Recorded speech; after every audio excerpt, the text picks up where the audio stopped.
حضور یہ ارشاد فرمائیے کہ سوال آیا ہے کہ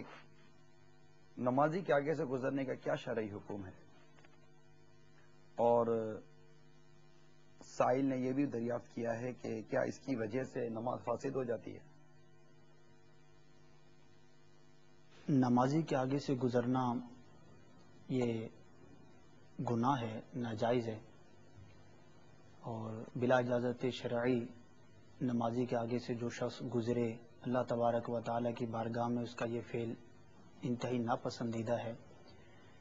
سرکار مدینہ صلی اللہ تعالی علیہ وسلم نے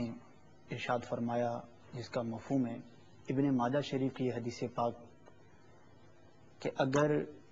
نمازی کے آگے سے گزرنے والا یہ جانتا کہ اس کا آگے سے گزرنا کس قدر سخت گناہ ہے تو وہ 100 برس اپنی جگہ پر کھڑا رہنا پسند کرتا لیکن نمازی کے آگے سے نہ گزرتا۔ اسی طرح موطا امام مالک میں بھی ایک روایت موجود ہے جسے شیخ طریقت امیر اہل سنت دامت برکاتہم العالیہ نے اپنی مایہ ناز تصنیف نماز کے احکام میں نقل فرمایا کہ سرکار علیہ الصلوۃ والسلام نے ارشاد فرمایا، جس کا مفہوم کچھ یوں ہے کہ نمازی کے آگے سے گزرنے والا اگر جانتا کہ اس میں کیا ہے تو زمین میں دھنسنا تو پسند کرتا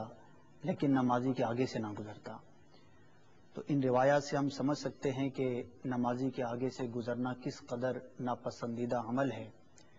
البتہ یہ بات کہ نمازی کے آگے سے گزرنے کی وجہ سے نمازی کی نماز فاسد ہو جائے گی، یہ درست نہیں۔ جو نماز پڑھنے والا ہے اس کی نماز پر اس کا کچھ اثر نہ ہو۔ اچھا، اس پر کوئی اثر نہیں پڑتا۔